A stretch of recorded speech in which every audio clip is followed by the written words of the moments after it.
What's up guys, welcome back to my channel. Today I'm going to teach you guys the language of plants. So we're up here in my sunroom area. It receives a lot of natural light. I have over 150 plants and half of them are up here in this area. So I just wanted to share a couple tips that maybe y'all could benefit from because it's so crazy how many people can't keep a plant alive. So if you guys look closely, you'll see that some of my plants have these black containers underneath them. And these are actually like Tupperware from steakhouses, like the to-go containers. I use a lot of these to-go containers to bottom water my plants. Instead of pouring the water over the top and letting it drain through, you actually pour the water in the container so that the plant never overwaters itself. This way, it only drinks what it needs. You definitely don't want your plant sitting in still water. If you fill this up and let's say only half of it goes into the soil, then it's good. You just want to drain the rest out and you know you've watered it enough. Another reason why I use bottom watering is because sometimes in the top of the soil, you can get pests such as fungus gnats, and those are the worst. Fungus gnats like to thrive in moist soil. That top first inch, that's where they like to lay their eggs. And I had a really bad fungus gnat problem in my last apartment. It wasn't until I figured out, oh my gosh, you need to bottom water your plants in order to keep that top layer of soil pretty dry. Now, how do you know when your plant is thirsty? Every single plant tells you something different. Your leafier plants, such as this peace lily over here, you really can't see it, but I'll show you. Peace lilies start to droop a little bit in the stem when they get thirsty. While some plants start to droop in the stem, other plants actually start to curl in the leaf.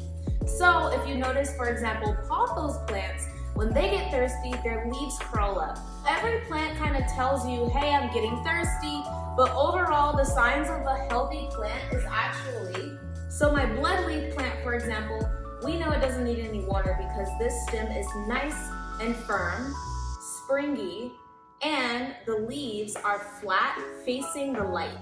So when they start to droop downward or curl up, we know it's thirsty. But look at them. Look at how bouncy and full of water the stem and leaves are. They are facing the light. They are going like this. That means they're happy. You can also put your finger down in the soil, and if the soil starts to compact or get really hard, you know it's time to water. So definitely put your plant in some sort of container so it can have a nice deep soak and drink up that water. A general rule of thumb too is that you guys are going to want to fertilize your plants at least once a month. I think once a month to every 6 weeks is plenty fertilizer for your plants.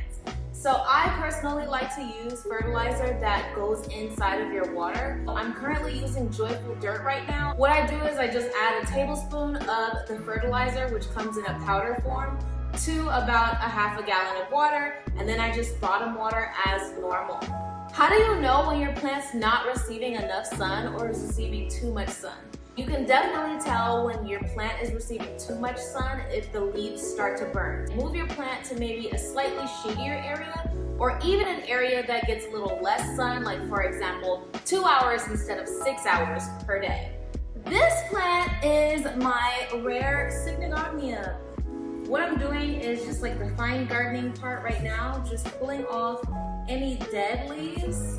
Now, this plant was actually too close to the window, so the leaves actually started burning, but I moved the plant about 2 feet away from the window. Overall though, look at how bouncy her leaves are. Stems are bouncy, leaves are nice and flat. So we did a good job by moving her away from the light. Just a little. Ooh, and she's still moist, so she doesn't need to be watered.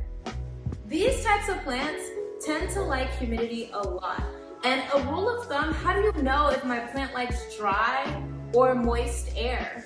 Okay, so you notice how succulents such as aloe vera typically have all the moisture within their leaves, and they have these big, meaty leaves. Plants like this tend to retain their moisture, so they don't need a humid area.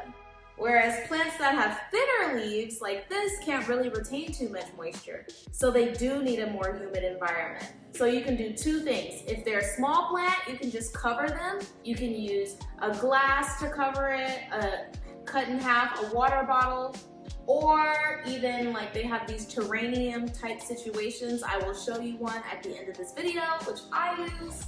If your plant is big like this Syngonium, obviously you can't cover it with a water bottle. You're gonna need a space humidifier. See? Nice and small for this area. You don't need too much because I don't want to drown my plants in water. But I do fill this up several times a week. I would say every other day. And then once it runs out, it's good. One thing that all of these plants have in common up here is that they don't need that much humidity, and they do require a good amount of indirect sunlight. So up here, pretty much my plants consist of aloe vera, succulents, snake plants, my bloodleaf plants. I have a monstera variant, a couple pothos, and several different types of other succulents like a jade tree that I propagated, and now it's like 5 different jade trees. I keep my tomato plant and my Syngonium up by the humidifier. Everything else is good without it. So now I want to go downstairs and show you guys where I keep my plants that require the most humidity. And that's going to include anything I have propagated, because propagations or clone seedlings, whatever you want to call them, cuttings, they do tend to do best in a humid environment. No matter what type of propagated plant you have, try to keep it in a humid area so that it can start rooting. This is my grow closet. This is where I keep everything that requires a decent amount of humidity, because it's a super controlled environment. Right now the lights are off because I have it on a timer to go off at 9 p.m. I believe it's on from 5 a.m. to 9 p.m. As you can see right here, this is one of the covers I was referring to that's kind of like a little terrarium thing for seedlings. So I have some rock wool in here that has started to propagate my snake plant, my ivy plant, and this, what is this? A basil plant that's doing really, really well. So we'll close this up and let it do its thing, but I'll show you guys some other plants that I've been working on that are already like heavily rooted. But these are doing so well. Once you kind of get the hang of things, you realize like, okay, growing plants isn't that hard.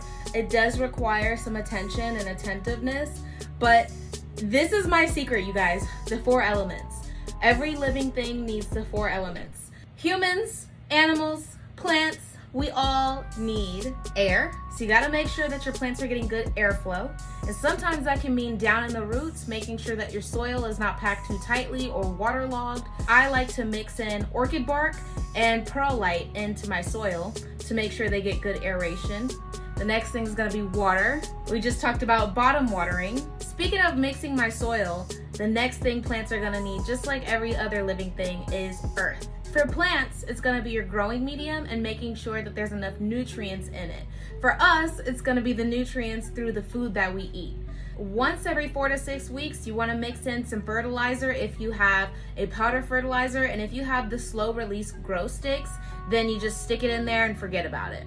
And the last element is fire. That can come from the sun, but I have another secret too. Your thermal energy can also come from a heating mat. This is typically used during germination, although I don't do much germinating because I prefer propagation. You still need to provide your plants and your seedlings some sort of thermal energy to get things moving, because that really is the secret to getting things started. If you feel like your plants are not growing fast enough, take a look at all 4 of those elements and make sure you're not negating any of them. So I will show you a silver satin pothos plant. She is doing so good. Oh, by the way, these are for sale on my Zen Plant Shop website. And as you can see right here, what that white thing is, that's an air root. So if we were to stick that in water or even bend this leaf down, it would grow towards the soil.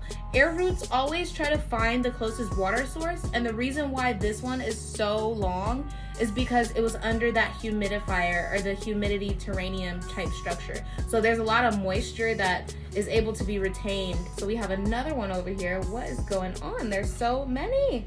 This is amazing. Let's show you this one because that one was all like tangled up. I don't want to like break any leaves showing you guys. Ah, they're growing so long. Oh my God. What? You guys, this was not that long a couple days ago. Oh my God, these plants are so happy. Silver satin pothos, it is available at zenplantshop.com. I believe they're like $11, but wow. This one has a different leaf than a pothos. It is slightly silvery, and one thing I love about it is it's a little thicker than all the other pothos plant leaves. But I'm so impressed with the way this is growing. I almost want to propagate one of these stems. All right, and then we have some regular golden pothos over here. This is the golden pothos. These are a little bit newer, but look at these roots. This is insane. When you have roots coming through the bottom like that, that means they are already ready to be replanted. This is what's called root bound. And that's when roots come through the bottom and they're looking for more sources of water. Wow, I'm like so proud of these little babies. And then we have my English ivy. Let me show you her. These roots are going insane. They're actually coming out the top of the plant, if you see those roots. Wow. All of my 4-inch potted plants are between $8 and $12 unless they're super rare. This basil is smelling really good, but look at the roots. They're so happy, you guys. Like, I'm so proud of this. I really don't spend too much time down here. I just make sure that the humidity is right, there's proper airflow, and the lighting pretty much does its thing on its own because it's on a timer. Wow, I just want to eat these plants. I know like I can't really eat them, but like I can eat the basil, but they're just so pretty. I just want to kiss them and then eat them. I'm gonna show you 1 or 2 more plants that I've been growing in here that are available on the website, but please consider subscribing. Look at how pretty these are. I'm gonna have way more plant tips once these grow like crazy. These are also super pretty, and they require a lot of sunlight and a lot of humidity. Got some Pilea. These are also really, really happy. These were propagated from some Mama Pilea ivy that I have taken all the baby ivy from. Mama Ivy's doing well, although she needs to be watered soon as well. These are some of the newest propagations. And it appears that the Syngoniums are doing really well. Now these are rare, so when they're ready to be sold, they will not be $8 to $11. They'll be a little more expensive, but look at how beautiful the leaves are. They make these little arrow structures. Yeah, I'm very happy with the way all of these are going. All right, I guess I'll show you guys really quickly how all these plants look.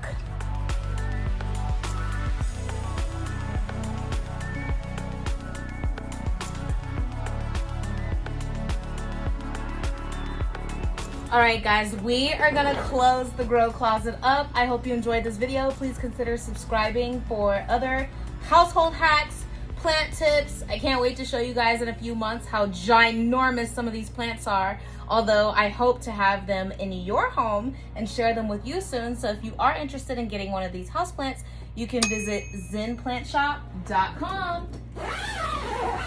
Until next time, bye guys.